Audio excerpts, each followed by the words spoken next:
Seventh phase बहाली के लिए सभी अभ्यर्थी काफ़ी ज़्यादा ही परेशान हैं। दरअसल मैं ये अपडेट आपको कल ही देने वाला था, लेकिन चूंकि कल लाइफ में लोगों के द्वारा अभद्र भाषा का प्रयोग ज़्यादा किया जाता या फिर लोगों के अलग तरीके से स्टेटमेंट आते, तो उस हालात में बोलना ये उचित नहीं लगा मुझे। और कुछ लोगों ने आकर के सोशल मीडिया प्लेटफॉर्म पे हालांकि बताया भी है।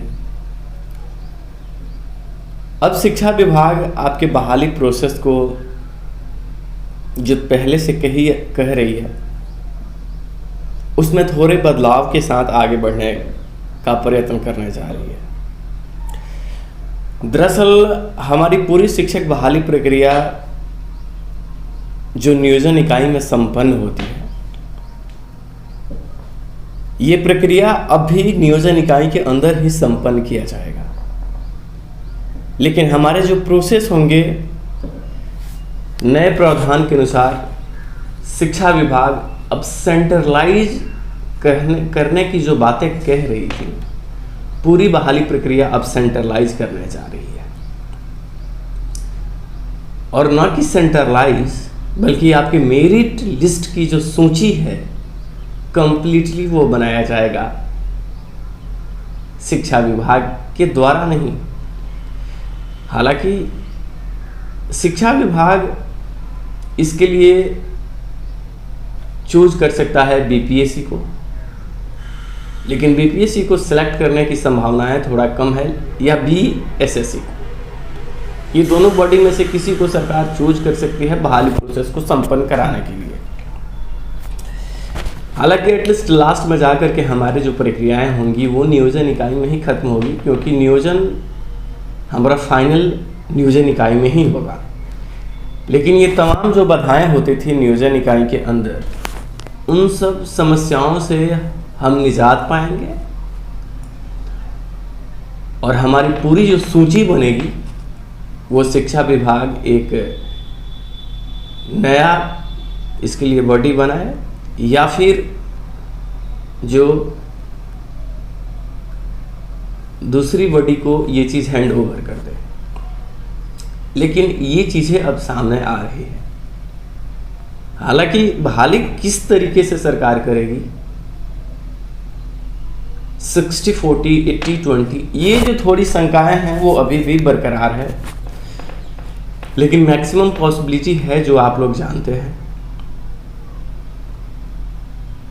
दूसरी तरफ सेवन्थ फेज बहाली का जो नोटिफिकेशन नियमावली एग्जैक्ट डेट कोई नहीं बताता, लेकिन सुनने में आ रहा है कि ये दोनों चीज़ें आपको साथ साथ देखने को मिलेगी। हाँ, ये दोनों प्रक्रियाएं जो होंगी वो दिसंबर लास्ट तक या जनवरी में डायरेक्ट आपको नोटिफिकेशन के आसपास इर्द गिर्द ही आपको नियमावली भी देखने को मिल जाएगी। हालांकि पूरी तरीके से सरकार पे ट्रस्ट करना, सरकार पे भरोसा करना ये कतई उचित नहीं है, लेकिन एक बात तो साफ है कि सरकार बहाली प्रोसेस के लिए तत्पर है। और कुछ लोग सचिवालय जाते हैं और अच्छी बात है कि वो लोग सचिवालय जाकर के जो जानकारी एकत्रित करते हैं वो अच्छी बात है। सबसे खास बात, लोगों के द्वारा कुछ बोले जा रहा है। लोगों का मौन रहना शिक्षक अभ्यर्थियों की सबसे बड़ी परेशानी बन जाती है।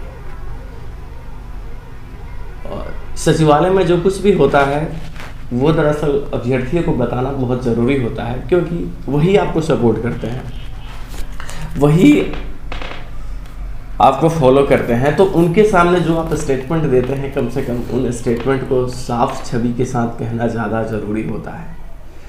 तो अब नियमावली का खेल खत्म है। वैसे मैं विगत दिनों से कह रहा हूँ कि आप नियमावली के पीछे मत भागो, नियमावली का कोई मैटर हमारे पास नहीं है।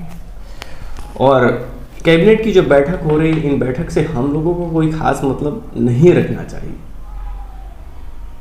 क्योंकि सरकार के जो प्रावधान हैं सरकार की जो प्रक्रियाएं हैं, जो संकेत मिल रहा है, वो हट के विगत जितनी भी बहाली प्रक्रिया हुई है उनसे हट के बहाली करने की बात कही जा रही है, और बहाली में से कई बदलाव करने की बात चल रही है। सरकार अगर किसी थर्ड पार्टी को सिलेक्ट करती है बहाली प्रोसेस के लिए, तो इससे बेटर कुछ नहीं है। अब इससे फायदा ये है कि हमारे जितने अभ्यर्थी जिनके मेधा कम भी होंगे, उनके सिलेक्शन प्रोसेस की संभावनाएं जो है वो काफी ज्यादा बढ़ जाएगी। फर्जीवाड़ा का जो समस्या है वो कम हो जाएगा। मैं पूर्णतः ये नहीं कह रहा हूं कि कंप्लीटली खत्म हो जाएगा, लेकिन संभावनाएं जो है वो कम हो जाएगी। इसलिए 7th फेज बहाली प्रक्रिया में कई बदलाव हो रहे हैं और इसमें ज़्यादा समय नहीं लगने वाला है। इतना दिन वेट किए हैं तो कुछ देर वेट करना होगा, लेकिन आप पूरी तरीके से निष्क्रिय अगर हो जाते हैं इन बातों पे ही, तो ये भी उचित नहीं है। और कल नहीं बताने का ये पीछे रीजंस था कि लाइव इसलिए नहीं भी आए और कि लोगों के द्वारा लोग काफ़ी ज़्यादा अपसेट थे और उस हालात में ये चीज़ें बताना उचित नहीं था। लेकिन आप अभी भी मैं यही कहूँगा कि पूरी तरीके से निष्क्रिय होना उचित नहीं है। सचिवालय में हम जाएंगे, कहीं भी जाएंगे तो हमें वही चीज़ें पता चलेगी जो सरकार तैयार कर रही है, लेकिन इसके साथ हमारा भी कुछ दायित्व बनता है जिसे आप पूरा कीजिए। और देखिए, संकेत तो मिलने शुरू हो जाएंगे। अगर जनवरी में आपके नोटिफिकेशन रिलीज होने की बात होती है और नियमावली को लेकर के कुछ भी संकेत मिलता है तो वो चीज़ें आपको पता चल जाएगी। अगर सरकार डिले करती है तो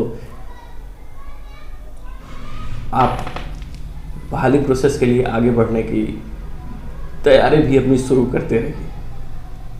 बाकी बदलाव तो हो रहे हैं, हालांकि ये अच्छा संकेत है कि सरकार बहाली प्रोसेस में कमियां को ख़त्म करेगी और पूर्ण बहाली होगी। पूर्ण बहाली का मतलब है कि जिस तरीके से सीटें रिक्त हो जाते हैं उस तरीके से सीटें रिक्त नहीं हो पाएगी और बहाली जो है वो सही तरीके से कंप्लीट होगी।